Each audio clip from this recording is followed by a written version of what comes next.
Hello, everyone. Welcome to Fangirlz Assemble. You know, it's a Sunday. We're running a little bit behind. That's all on me. We were literally just talking. We were here. I had to just catch didn't know up we were here. Kristan on my day, and right as we got started, my foster pug got adopted today, so I've been a little emotional because I got a little attached. And they sent me a picture. They arrived, and so immediately I'm like, Oh. just sobbing in front of Kristan. She's just like, "Hey, it's okay. You okay?" But I get it. I would feel exactly the same. I would be fostering like every cat ever if we didn't have a chronically ill cat in the house. Yeah. We could spread her stuff. So unfortunately, I can't do it. But so I appreciate people who can. You're lovely for it.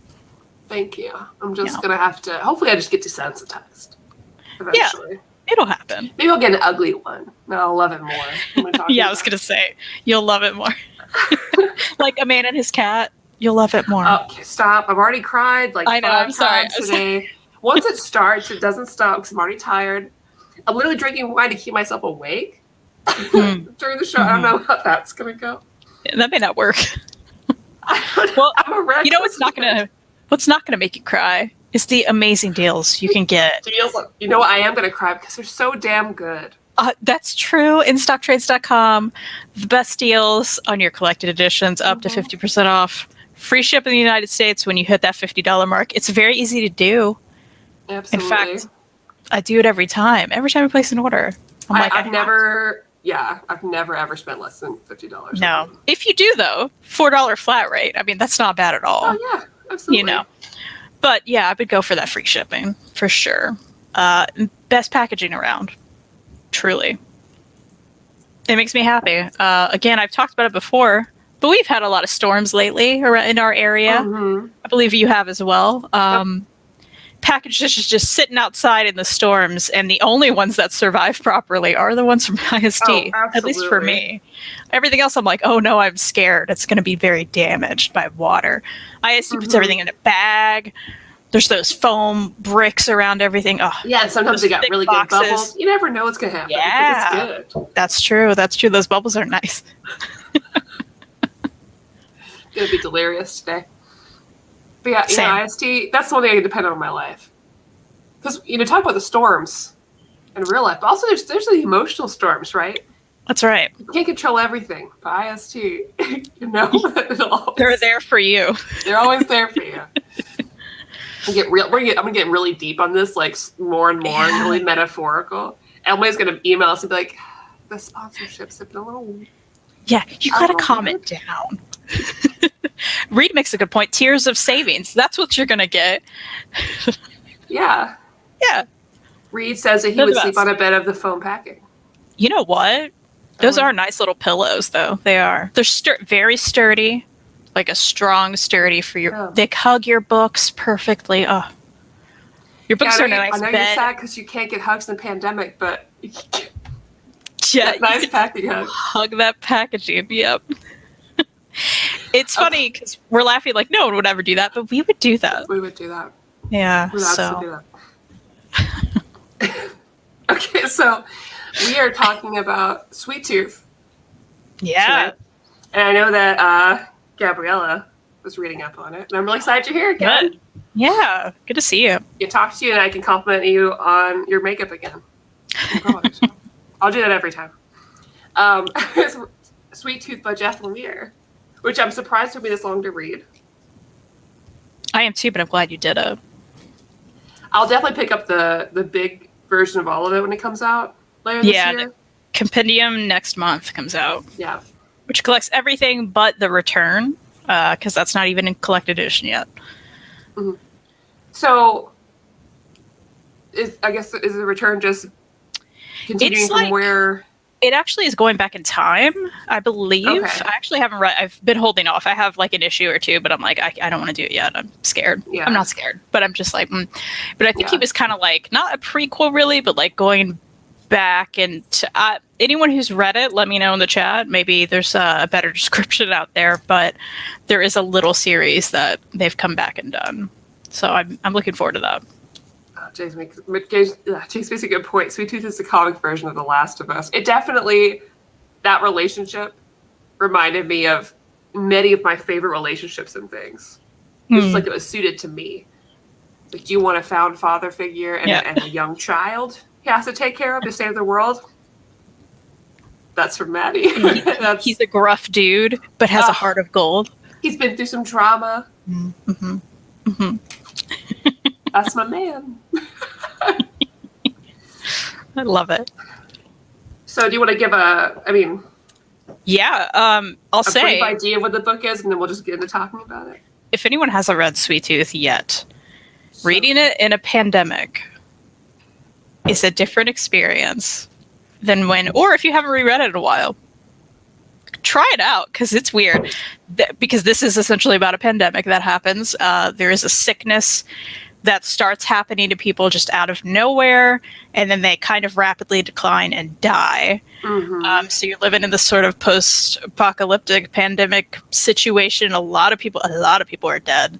This is very brutal, too. So if you've only seen like the trailer for the new show, different things going on. Because if you watch that trailer, you're like, oh, family show, adventure, which I'm looking forward to it. I don't, people are mad about it. I'm like, I don't care. I want to see it. I'm sure it will become what matches with the book. Yeah, I mean, maybe not as much death. I don't know how they're going to do that. Or like not as brutal, because it's quite brutal when you read it. But yeah, there's a sickness. Anyone who's pregnant during the sickness has hybrid children. So they're like half animal, half human. Some of them can talk and they act more human. Some of them act more animal. They can't speak. And, it's centering around this guy here, Gus, this kid. He's like 9. Cute. He was born in a cabin in the woods, lives with his dad. His dad dies from the sickness. And then he was always told not to adventure outside of the cabin. There's only bad people out there. He will die. Like, don't do it. And of course, one day he does it. And that's kind of where the adventure starts. Mm-hmm. Which is a great, main character to have, too. Because he's, his dad's so, evangelical in a way. So he's always talking about, scripture and all this stuff. And so he's been raised with that very, narrow mentality. He's never met anyone outside of his dad ever, which is great to go out into the world. Yeah. Yeah. I think if anyone likes zombie movies or films, you're going to get the same kind of feeling with this without zombies, because you have that kind of mystery of the world, how it's put together, and how humans are dealing with the fallout of this, and how they kind of work together, don't work together, and kind of surviving, groups of the government ish are around, and scientists. You get a lot of that same thing, which is, I think makes it really accessible. Yeah, definitely.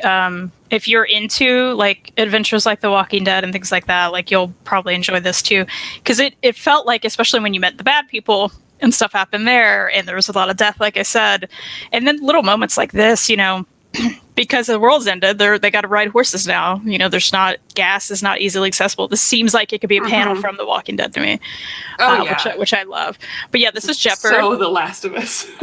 Yeah, that's who we were talking about. He's the big man that Gus meets, and he takes him under his wing, kind of. Very gruff, very no nonsense. Been through stuff. Got a lot going on. But he's lovely. Lovely. I love him.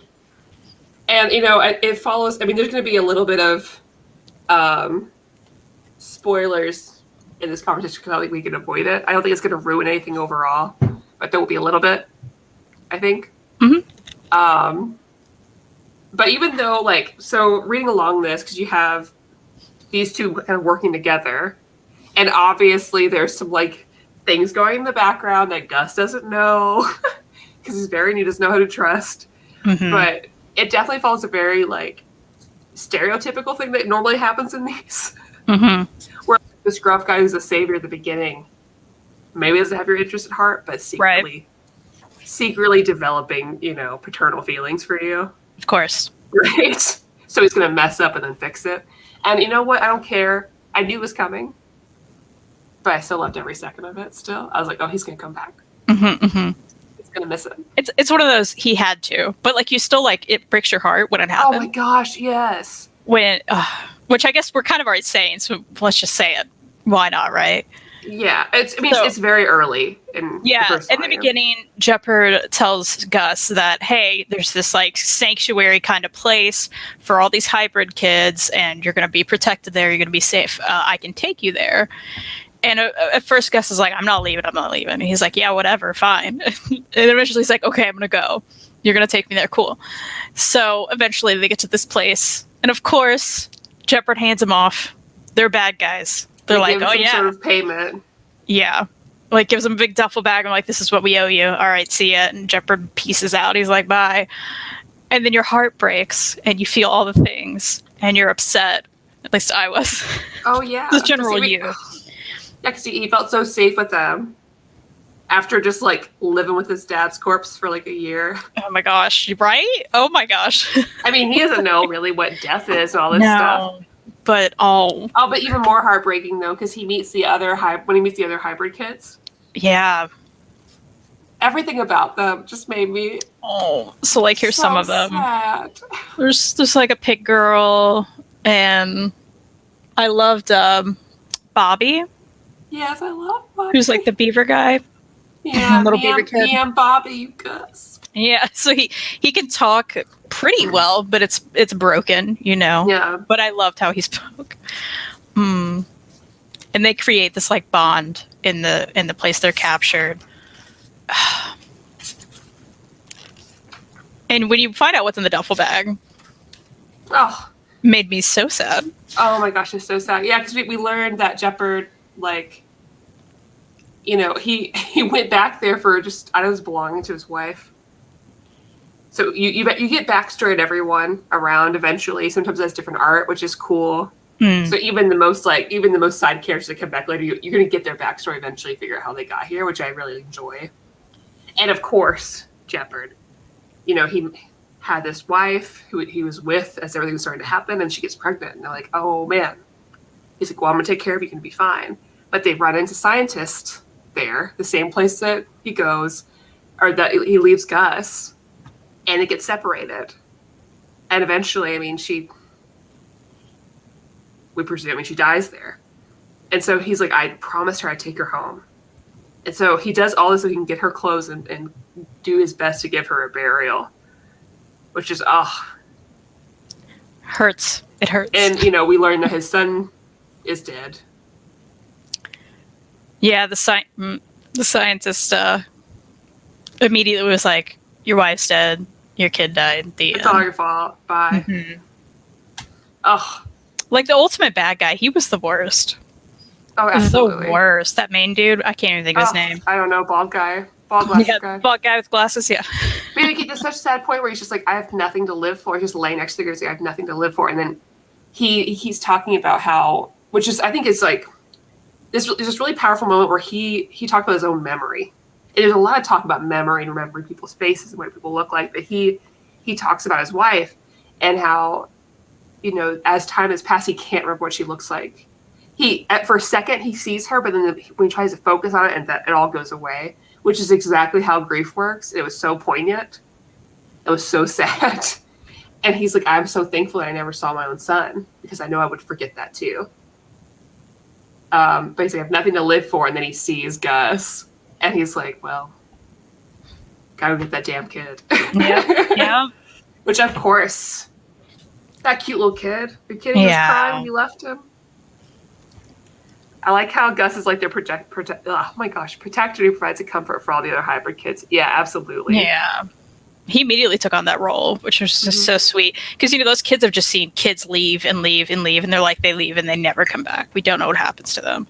We don't want to think about what happens to them, but they leave and never come back. And he's like, we're getting out of here. It's happening. We're totally getting out of here.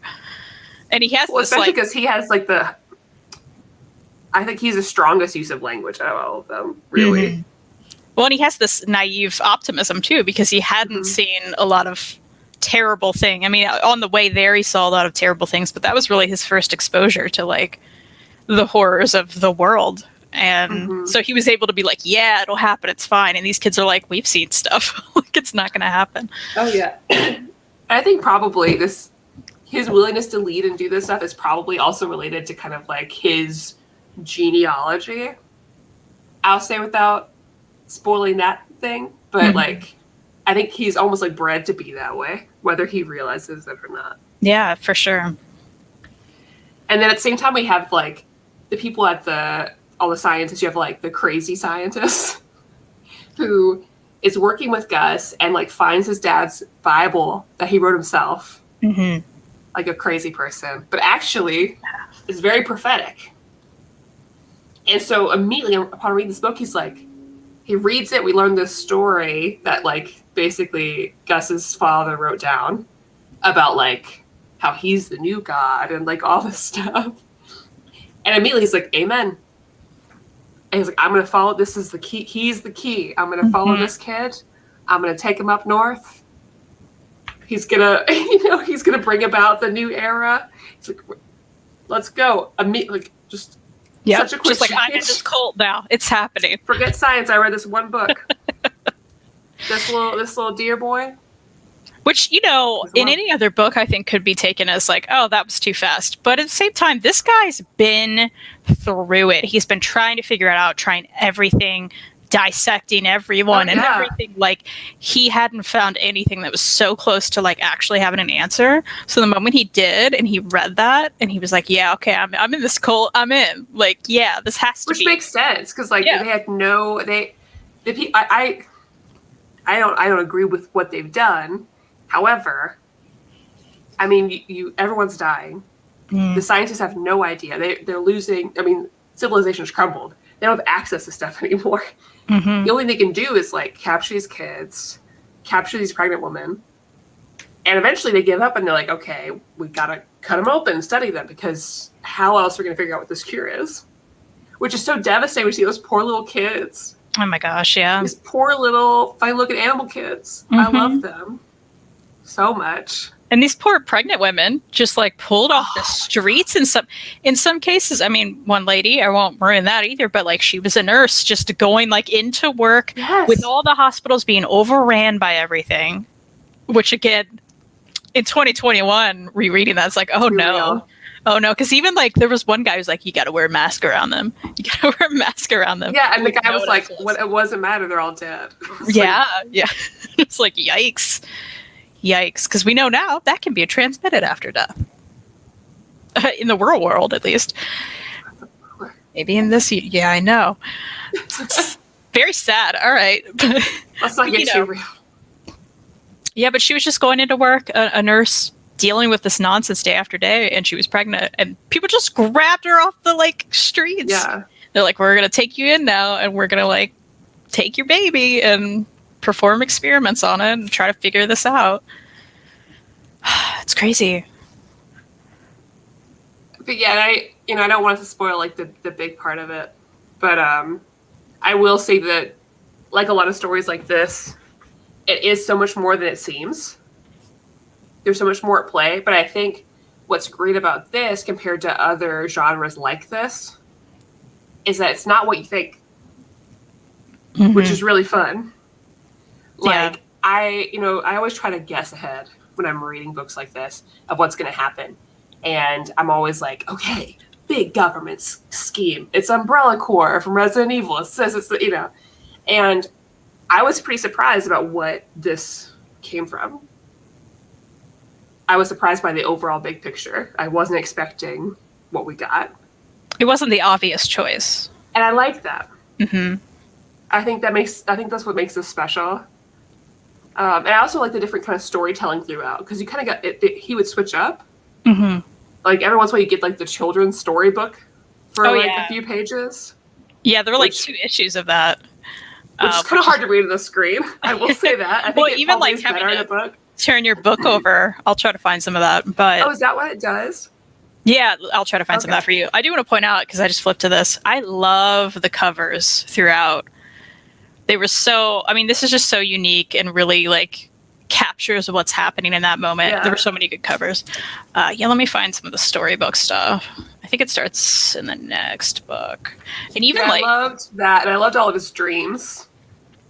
Yeah, and this is like the scientist like doing his like journals of what's happening in yeah. the facility. So like all the text is like at the bottom and you kind of see what's happening, and he's writing like his experience with, okay, I'm doing this with this person, like I'm figuring this out and blah blah blah.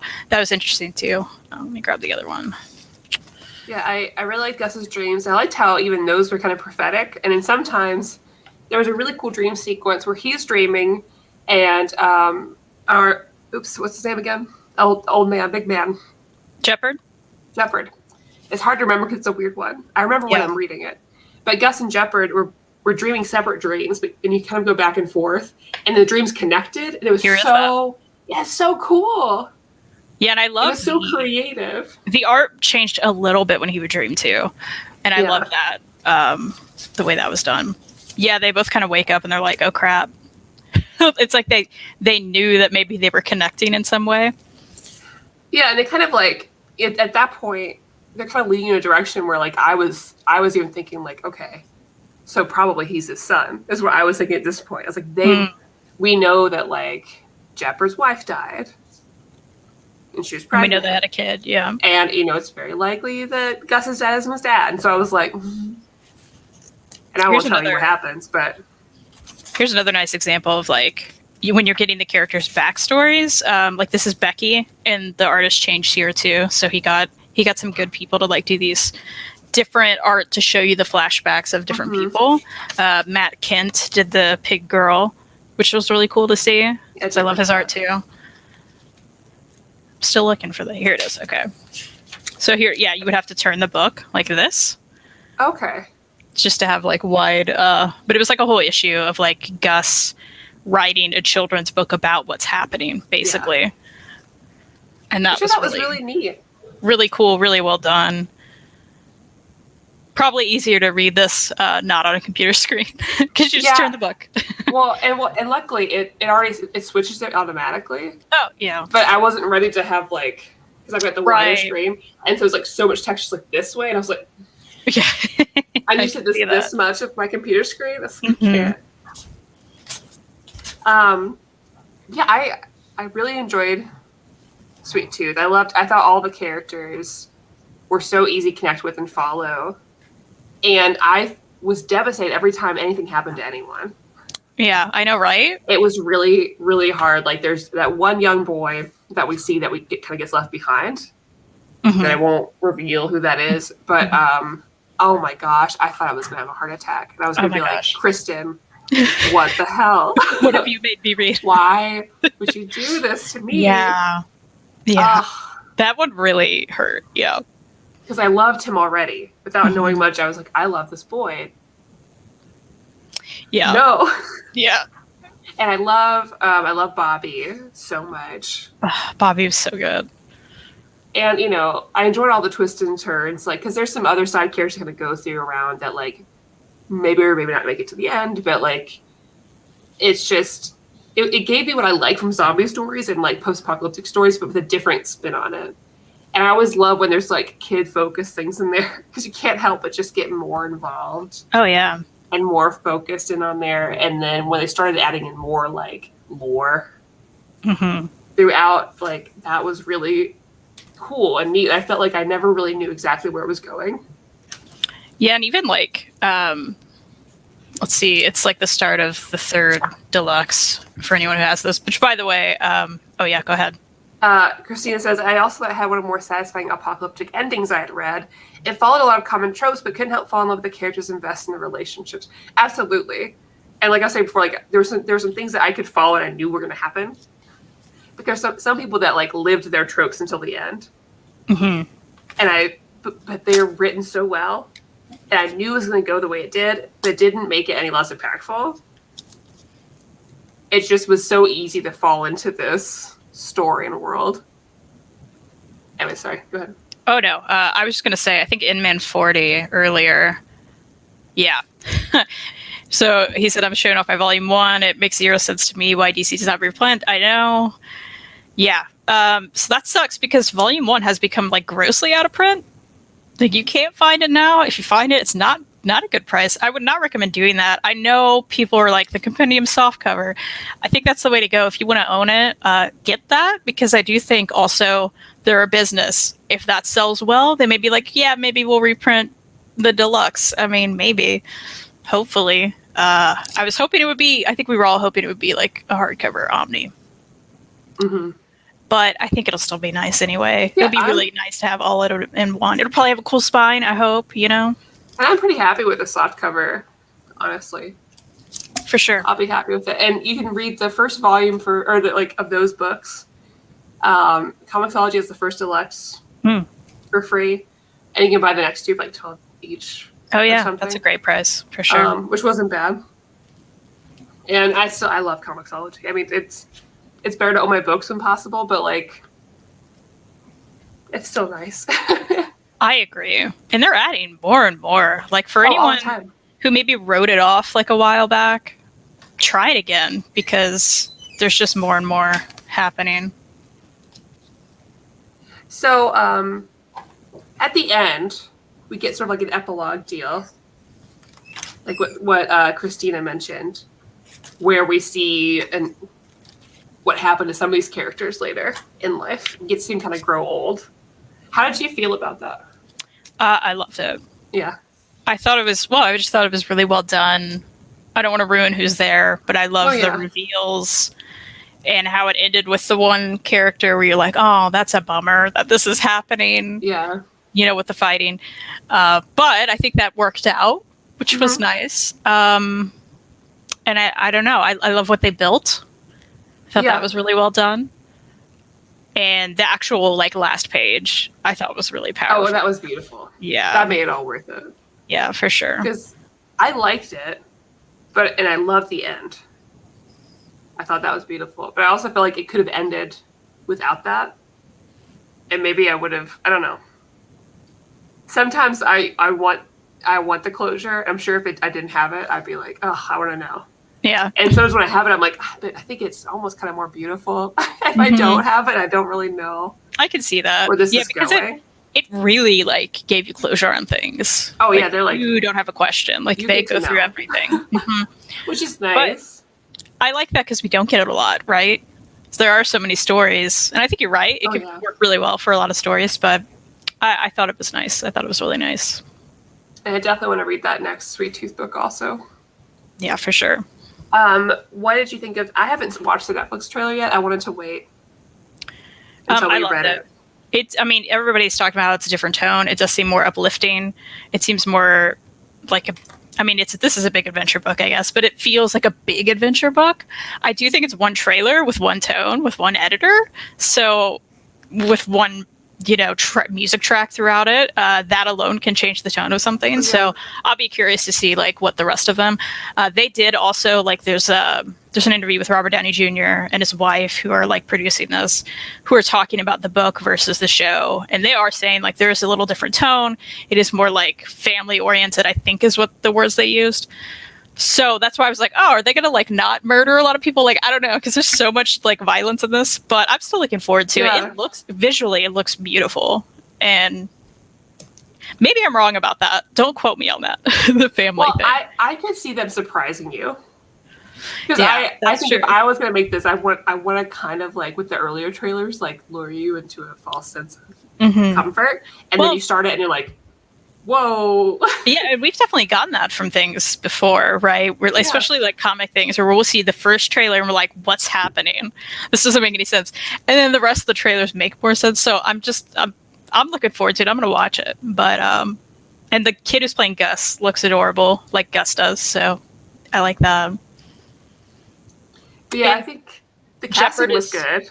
Yeah. Jeopard is like a big dude, and that's what we want, right? Let me open that up. I don't think, did we even see anyone else in that trailer? I don't think so. I only watched it once, though, so I'll have to check it out again. Yeah, let me look at the excited. Wikipedia of the casting.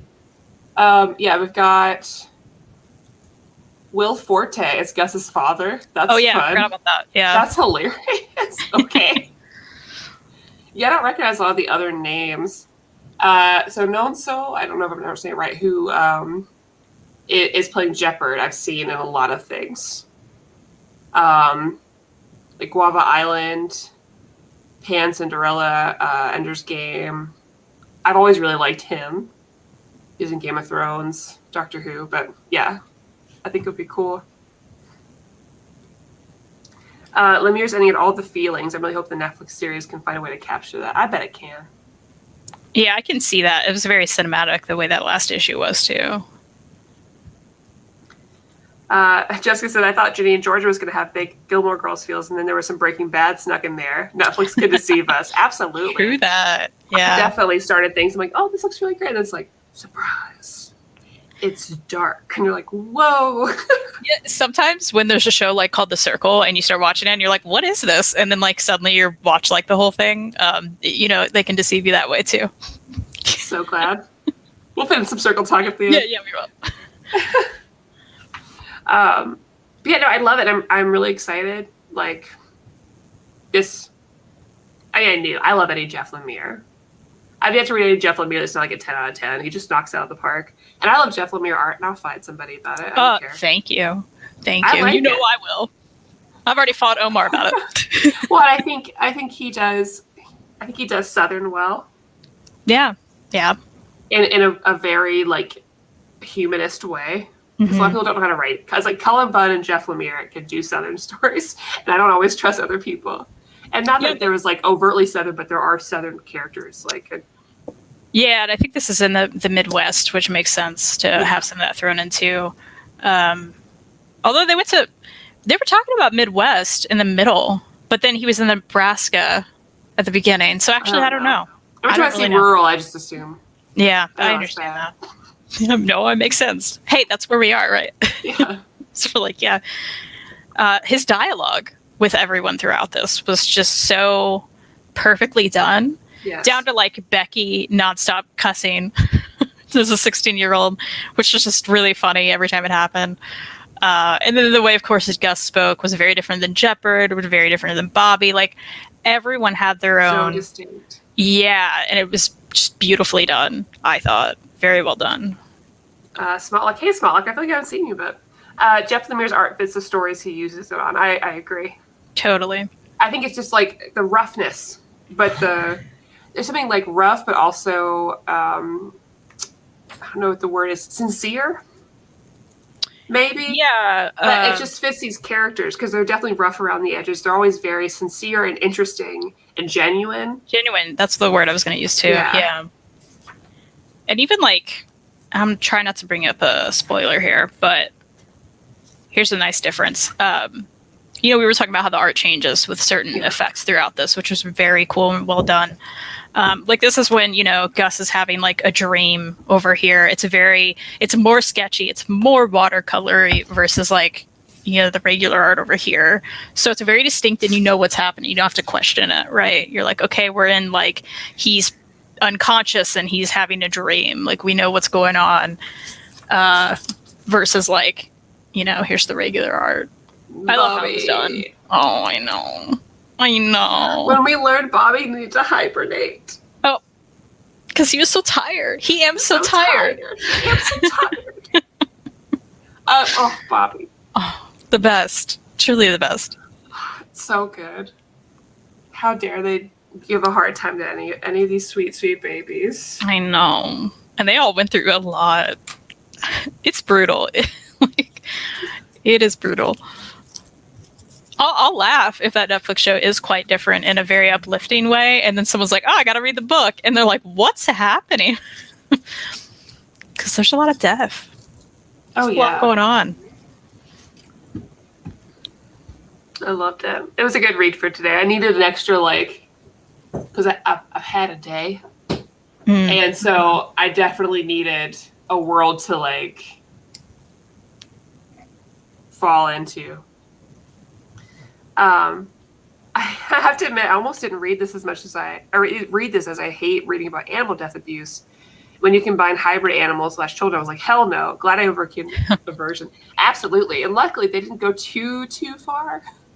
I was really worried. And I think Jeff is good about that. But if it was another author, they would have taken us down some lanes that no one need to be in for the story. Mm-hmm. And I'm really appreciative of that because I was getting a little worried.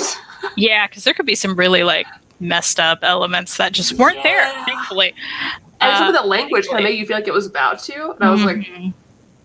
Well, and even, I won't spoil it for anyone watching, but the guy they encounter at the dam, and things there was some dialogue there where you're like, oh no, are we gonna like have to see some messed up stuff? And we didn't, which was awesome. Right? It was just along that line where you're like, I can understand who this person is now, and I can understand what's going on, but like I don't have to see it. Well, we're so used to it now that I have to like. Yeah. I'm so used to reading the signs and knowing, which is sad when you read something. I'm just like, I'm trying to prepare myself for the trauma they want me to witness. Yeah, right? Yeah, I was bracing myself. And this just shows that you don't have to do that. Yeah. To move the storyline, you don't have to do it to get you to connect with the characters, to feel for them, to be worried for them, to empathize, to, deal with their trauma. You don't have to give me those explicit situations that don't serve the story. Well, and even, there's one character who her backstory was very brutal and rough, and some horrible things happened to her, but they don't even use the words. There's just the implication, and that's all you need, right? You don't get the visuals, and you don't really get the words, thank God. Which I think was really well done, and it's good for anyone who, may be triggered by something like that. Yeah. So I think he danced around everything in a really nice way, where you still got it all, but you didn't need to see it, Which, it's just nice. I feel like I can trust him. I feel like I can be in a room with Jeff Lemire. Yeah, right. Which is sad, yeah. The bar is low. It's not like a Whedon situation. There's other people that'd be like, no, I need it in there. Okay. It's my artistic integrity. Or some guy will roll up and be like, you ladies don't understand. Yeah, but you just don't understand the book you read. It's good that this didn't happen to you, or else maybe you'd get it. And I was like, I'll never forget that comment. I thought Sweet Tooth had one of the best written endings of any comic book series. I was actually kind of upset when I heard he was doing more last year. I assume that's probably why you didn't want to read it just yet, because you're probably not ready. It's very contained. You don't need any more. No, and it's not after the end, the more. Well, so, I think it helps too. Yeah, because what are you even going to do after that editing, right? But Maddie, did you cry reading this series? No, I didn't actually. But I spent the day crying about other things, and so I think when this got to it, I was like, "Oh, comic book safe space." Yeah, right. You're like, this didn't really happen. It's fine. This is great. I listened to Animal Crossing music at the same time. I know it doesn't fit the vibe, but that's great. It doesn't, but that's funny. It's smaller, so that he teared up. I was close. So is Royal City next? I do love Royal City. I mean, I'm down for Lemire. It's 3 trades. That's it. That's You're like, that's an hour. I was worried about this, but I was like, I'll be busy, and I was like, it's pretty speedy. It went fast. Up until this super flashback where there was just a lot of text. Yeah, but it still went by fast. It's a good one. Well, I'm glad you really enjoyed it. I did. It was good. It was a good read for today. Yeah, I think anyone who hasn't read it yet, definitely now's the time. Do it before the show, or pick up the compendium next month. Perfect way to get into it. I'm sure that's going to be a good price for you. Yeah, I want to own a compendium. I need to have that art in my hands. Yeah. Do y'all want to see a picture of my foster pug at her new house? Yes. Look at her. Oh, she's so happy. She's so happy. Oh, she's got a bed behind her and everything. Look at that. I know. She just looks so happy. Guys. So cute. That's one of the reasons I was crying a lot today. But I want you guys to see how cute she is. So 10 out of 10. I'm really excited to watch the show. I'll watch it in a day, I'm sure. Hey, we'll talk about that then. We should. That's what I'm not going to put off. So. There we go. Have you, I know you were reading Invincible. Have you watched Invincible yet? Speaking of comic book TV shows. No, I am putting it off. I'm wanting to read it first, so. Yeah, but I want you to watch it first. I know. I'm thinking about it. Well, here's the deal, though. You told me to watch The Circle, and now I've fallen into The Circle. So I can't get out of it until I finish it. Circle message. Maddie. When you messaged me I was with Whitney who I watched the show with, and I was like, oh, I was so happy. Oh, that's good. Jessica, we're gonna have to have a Zoom or like a walk or lunch together soon because I gotta catch you up on the day. It's been a lot. Twitter says part of it. The other part is the pug. But anyways, it's been a lot. I'm glad you love the circle. When can we write a fan fiction AU of Marvel or DC superheroes in the circle, and they've got to like catfish somebody else? Oh, I would love it. I would love it. Seriously, so good. Okay, Kitty Pryde would for sure play the game. She would be there. She would be herself, but she would be there. Mm-hmm. Absolutely. Wolverine would reluctantly be roped into it somehow, and he would catfish someone. He'd have to be like a young lady, but he doesn't know the like. No, so he would totally be called out. Like X-23 would have written down like the slang ahead of time. He'd be the one with a notebook. Like, okay, YOLO. Yes. Oh, someone needs to write that now. But he'd get some question like, what's one of Jay-Z's most popular songs? He's like, 100 Problems. And he's like, oh, no. I just watched that one. It's fine. This is a non-nerdy thing at all. It's a reality show on Netflix. And I don't watch reality shows, okay? Not like this. No, I'm same. But I recommend the hell out of Circle to everyone. And I'm so glad Chris is watching. Everyone should watch The Circle. The idea of Vision playing The Circle has me, bro. How do we describe this? He's the most relatable responses. Oh my gosh, that would be so good. Yeah, how do we describe the show to people? Even when you told me, I was like, I don't really know what this is. Everyone is in a room by themselves, and they can either be themselves or have to catfish somebody else, but they don't talk out loud to anyone. I mean, they talk out loud to the camera, but they have to like just text other people that are also living in their own rooms. And everyone's just like making relationships, and they have to rank each other and figure out who's the catfish. It sounds really, really dumb. Okay? But it does sound dumb. The first season is so wholesome. Oh. It's so wholesome, you guys, that's what got me. Fascinating. It's about very friendship. Interesting. Yeah. It's not about romance. That doesn't matter. It's about friendship. Yeah, it's not. So you have to deal with the awkward people hooking up. None of that. No. Because that is the downfall of reality, isn't it? It's like the worst nonsense. Yeah. None of that. I super recommend it. I think I'd be great on the show. Ooh, Kristan, let's apply together. Oh my gosh. Yes. And then are we going to... What are we... Catfish. Okay, good. Yeah. Or we'll be the two minds, because you can do that. Yeah. Well, I'll be like, hey, we host a comic channel, and we're going to be a straight dude. I don't know. Yeah, something dumb like that. Yeah. Like a Mitchell. No. I don't talk about Mitchell. I'm sorry. I hate that man. He's the worst. Anyways, I'm watching so many things right now, but I have to check it out. I'm watching so much anime. What anime are you watching? Yeah, that's what I want to know. Reality shows are a different level of nerd. That's fair. You know, I dropped off after all the VH1 ones for like years. Because I watched all of those. Sounds like a Japanese variety show. It would work. Although, speaking of reality shows, you know I love some Terrace House. Which is a Japanese reality show on Netflix. But they're like college age students living in a house together. But there's never any drama.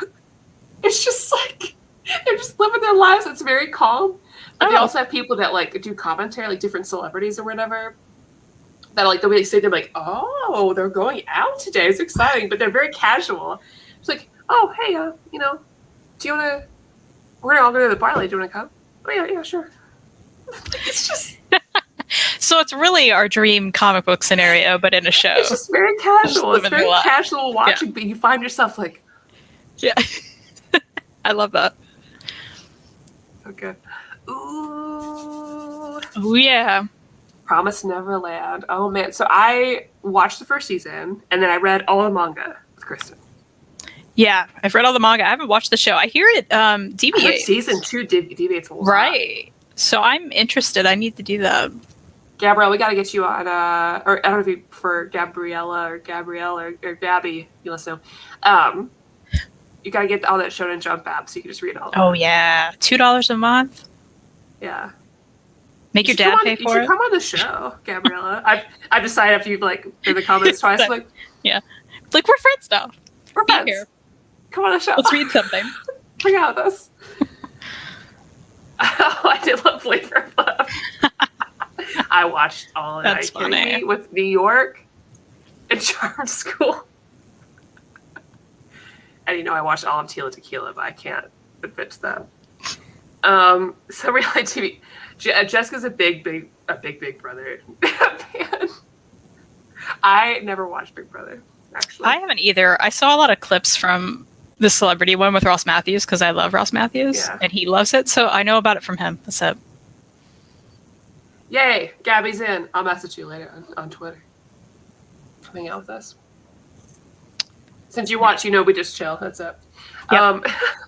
Ooh, Hayden. Oh. They just finished High Rise Invasion. How did you feel about it, Hayden? Because, as you know, I haven't seen the anime, but I read the ridiculous manga, and I love it. Yeah, I still need to finish. I'm like halfway. I think I should just read it instead, though. Yeah, I'm hearing the anime is extra ridiculous. So... Well, I've seen a lot of panties. Yeah. Which is not unusual. There's like anime. some of that, but it's not overwhelming. And every time it happens, I roll my eyes and turn the page. I'm adjusted. Yeah, but I'm just interested in the masks and what's going on. Like, why am I so interested? Don't you want to know what's happening? Yeah. The mask with the Speedo? Come on now. What does it mean? Yeah. But yeah, and I need you to watch Jujutsu Kaisen so we can talk about it because I'm in love with it. I do need to do that. Well, hey, I'm starting to watch the shows you're telling me to watch, so I'm so elated that you're watching The Circle. Circle message. I wish we had another show that's for non-comic book stuff where we just like dish about TV. Yeah. Because we could talk about The Circle for a whole hour or Big Sky or whatever. Oh my gosh. Yes. Okay, we need to do that on my channel because it's just sitting there. Nobody's using it. Let's use it. Our true crime ones. Yes. Because like I watch all of those the minute they come out and then have nowhere to put them. Yeah. I've watched Jupiter's Legacy. I've not. I thought it was okay. That's kind of what I'm hearing. I feel bad for it because I wonder if it would be more exciting if it hadn't come out after some already big superhero shows came out. I don't really think so, but I mean, this really can't follow up The Boys and Invincible. It just can't. Mm-hmm. You know, it's so low stakes when Invincible is perfect. Invincible is the best. Have either of you tried the new Viz Shonen Jump series Candy Flurry? I haven't. I haven't either, but we'll try that. I'll write it down. Candy Flurry. I started the first episode like 4 times. I wasn't sure if it was me or the show or just the combo not clicking. You're good. You know? Don't worry about it. It's fine. Just, watch The Circle instead. Except you have, haven't you? So good job. She's like, because I told her to. I was like, because that's all I did for like 3 Wednesdays in a row. I'd be like, let's just watch one, and then we'd watch all of them. And Elliot would be like, we just get so into it. I follow them on TikTok. Like, now I have to get TikTok. I haven't ever stepped into TikTok. I know I need to. You don't have to make anything. I just curate my list, and then if you do, I can just more easily send them to you than send them on Facebook. Yeah, that's a good idea. I'll do it for just that. Yeah. I don't ever respond to people sending me TikToks. I just watch them later, but like we just send TikToks back and forth that are like very relatable. That last one you sent me cracked me up though. Cracked me up. It was I was like, what is this? And we got to the end and I was like, these 2 girls were just like, so yeah, I mean, but you know that girl has changed a lot. She's like posting it a lot in the group chat. She's a lot. I mean, we love her, but just how Chris and I are out. And like, we're feminists, of course, but like, I we love all the girls, but not her, right? Like, because I love you the most. That's just because Chris and I've got so comfortable with each other that it's just like all true feelings. Oh, I love it. I love the moment we started doing that. We won't say on air what that was, but like, you know what I'm talking about. Yeah. It was the best. There is a lot of Giles thirst on TikTok. I didn't realize his daughter was in Shadow and Bones. Really? Interesting. Yeah. She's like the redhead. Nice. Hey, I have an anime question. Years ago, I bought the Escaflowne series and never got around to it. Is it worth watching, or should I not bother? That's a hard question because I watched it as it was coming out, and I loved it when it did, and I loved the movie. However, I'm not sure it holds up. I haven't gone back to watch it, but I just have a feeling that it might not hold up. Yeah. Oh, Christina says it's still amazing. Trust Christina. I haven't watched it again since I was young, but I have all the songs stuck in my head. And there's a boy with wings in it, so I was just like, "Wow, he's so cool." Everyone is quick to bash Kirkman, but I feel like he does a good. He does not get enough praise for Invincible. People focus on supposed negatives and the positives. Yeah, I love Invincible, and you know, I think the show improves on where there might have been some failings in the comic books, and that's just age. I feel like, and I think that's when a lot. Things come out, that's just how it is, and when you do the movie or the cartoon or whatever, it's so much later. You have a chance to improve upon some things that you just didn't think about or weren't thought about. He gets so much crap for The Walking Dead. I haven't read it all, but what I've read, I really like. Yeah, and I think people, it's just the popular thing to do now is bash him because it's a popular title. It's like, okay. And you know, he and I went to the same high school. Yeah. So, yeah, you know all about that. That's not crazy. He's the only thing exciting about that town. That's it. We didn't go to the same high school at the same time, though, guys. Okay, he's 42 and I'm like 20. Yeah, that'd be weird. Yeah. I just want people to know. We're the young ones on the channel, I assume. I don't know everybody's ages. I assume in like all my Compa community friends, everybody's like way older. I have no idea. I think some of those guys are like our age. Really? Yeah. Maybe, I think one's younger. No. I feel like we'll go through it. Somebody's gonna watch this and be like, we're gonna call it from Geo to be like, she was like, I'm 17. Please, ladies. Don't you know? So Christine said that she thought the comics were worthwhile because I know the story. I'm more invested in seeing how they develop in the show after this season. I assume you guys are talking about Jupiter's Legacy. I do want to read it. I'm very interested. But the show is okay. I end up like, as I got to the end, I just skipped ahead all the time. Because it was going between like present and past. I was like, I don't care about the present. I don't care. I just want to know what happened in the past and figure out how they got their powers, and then I'm good. And I'm out. I don't care about any of this.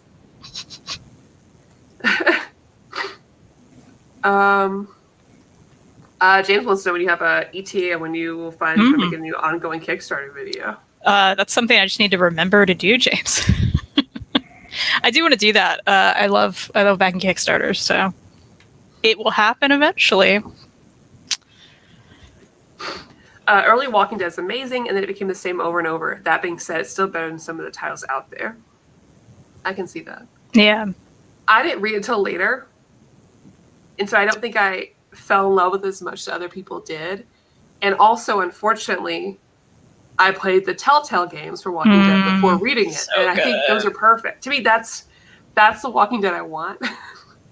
And so when I read the other ones, I'm like, this is fine, but there's no Clementine in this. Yeah, I know, right? Oh, so now he should just have a spin-off series of those two characters. Absolutely. I would love to have a better chance to read it. Yeah. You know? Because I think it's great. So well done.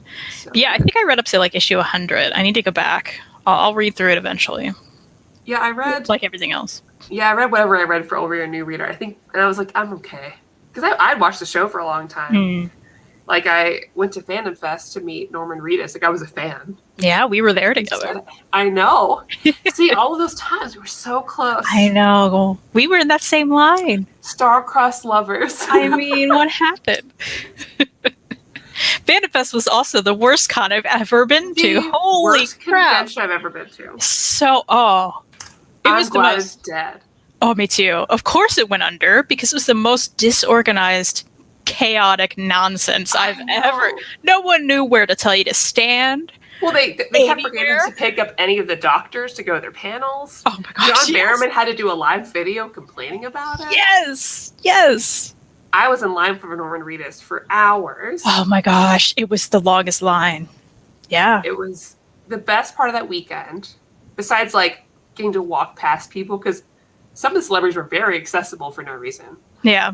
Like Alan Tudyk and like literally all the Walking Dead cast, pretty much, except for like Carl. Yeah. Carl was always busy, and Norman was. But was seeing the band Harley Poe. Which is funny. I didn't even know them at the time. It was like before my time. Well, and I didn't either. I watched them there and I was like, bluegrass, but spooky. But spooky. That's so funny. I forgot they were at Fandom Fest. Yeah, they had a little booth. So weird. Did John get canceled? I'm hearing mixed things. What, really? Okay, so here's the thing. I'm upset. He grabbed my butt at Fandom Fest. So there's been a lot of talk. And I don't know all the details, so I can't take this with a grain of salt. I don't know everything. But, like, there's been a lot of talk comparing him to Rose Tyler's boyfriend, season 1. What's his name? Oh, yeah. You know the guy, right? Yeah. So he has, like, been really sexually inappropriate with cast members in, like, a more creepy, malicious way. Mm-hmm. John, there has been times where he's done, like, a nude thing as a joke. People laugh, and a lot of cast members were like, I didn't care about it, it was funny, it's John. And so there's been a lot of talk about that back and forth. I watched a TikTok on it. I don't have no information. So like that's what I have. Huh. That makes sense to me. Because I did just tell you he grabbed my Yeah. However, it wasn't like he was doing that to the girl who took the picture before me, and I walked up to him and I was like, I'll take some of that. So like and he like pulled my leg up on it. Like it was like for the picture. You know. So it wasn't like a unasked for thing anyway. Yeah. Interesting. Yeah. I can see that though, because he's very like he's talked about even like mooning people and I think it's that kind of thing. Yeah. Like I don't know. I mean, yeah, I don't know. I've never worked with him, obviously. But that's what I got. Weird. For Jupiter's Legacy, I would have liked they kept Hutch on screen all the time just because he's pretty. I read about half of the first Walking Dead compendium over 2 years ago and highly enjoyed it. It was also a quick read. I read it all in one night. It is a quick read. Yeah. Michael Rooker is super accessible. He kept interrupting my Sean Gunn time at ECCC and interjected himself in our conversation. Loved it. That's so funny. Sounds about right. I love that man. Every time I've seen him at a con, he just walks around and talks to people. Like, so I could totally see that happening. It's so stylish and cool. Yeah. I and miss he clearly cons. like loves everyone. I love that. Christina, I do too. Yeah. I mean, some of them are going forward. I don't know where my comfort level is with some. There are some that I feel more comfortable at than others. Mm-hmm. Like not the huge ones. Yeah, I think it just depends on what's happening too. Like, you know, there's a swimsuit convention every year. I don't go there anymore for like other reasons because of like higher ups or whatever. But that kind of convention I would not be comfortable with because it's more about a cosplay convention, and it wouldn't make sense to have to do the mask on.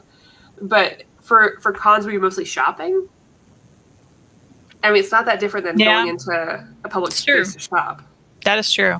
So, like a Lexington Comic and Toy Con, I could see where maybe. But, yeah, the only thing that sucks about Lexington, it's still like person to person, you know? Oh, yeah. Well, it's not even just shopping. It's like Black Friday shopping. Yeah. Well, it will depend on how much people they let in, too. Well, that's true. That's true. If they make sure they not have as many. Because Gen Con's continuing, which, Joe, I don't know if you do Gen Con. I think we've talked about it. But they're continuing this year, and they're going to take precautions. My badge rolls over anyways. So I might go for a day. But again, I won't. Yeah. I only go to shop. Those aren't my hangout conventions. I'm not shooting photography or anything. So I mean, I may have a concert the end of July. It has not been canceled. So I'm like, well, I bought those tickets like 2 years ago. 3, maybe? It's been a while. Yeah, I don't know. So I that don't would be know weird. what's supposed to feel comfortable yet or not. Yeah. And that's outside at a baseball stadium. So like, okay, I'm like, okay, There's better it's outside. odds. I like that. It's all weird. It's all weird. I'm like dipping my toes into things, but I'm still very like cautious. I'm with you. Like I went to a drag show for my niece's birthday, but we had like a booth of our own. I mean, we're separated, so. But I've been cautious since the beginning. Totally. Because you're smart. Having the excuse not to go somewhere. That's pretty good. Yeah, I mean, I feel that. I think tickets will be hard to get now to keep crowd size manageable. Yeah, I think that'll be the thing. Yeah. I think as long as that's in check, I'll feel better. And I know a lot of cons are really thinking through their protocols and things. And as long as that's something that they're doing, I'll feel better. You just never know which cons will and which cons won't. So have to keep that totally. Like Lexington Comic and Toy Con, like that we have in Kentucky, it's big, but like I don't have to go to that. I miss shopping for sure. Yeah, but I just want to go to the Gem City booth. That's it. I just could you just set that outside real quick and I'll look through it and then you go back. I just miss artist alleys as cons most. Of the time. I just want to get art from independent artists in person. Yeah, totally. It's easier to make impulsive purchases when they're in front of you than it is online. You're looking at their Etsy a million times. You're like, yeah, been there. Yeah. Should I? But well, I think the best way to end this would be Hayden's comment there. Since they missed the first 40, 50 minutes of Sweet Tooth worth reading. Yes. Absolutely. Please read it. It's a quick read and it's so good. Absolutely. All right. Well, thank you all so much. We will be back here next week with New 52 Swamp Things. Yeah. Swamp Thing. Which I imagine you can get on InStockTrades.com, our great sponsor. Check them out there. And the Sweet Tooth Compendium next month. They'll have it. Yeah. And, we hope you have a good rest of your night. And we'll see you soon. Thanks for being here. Good night.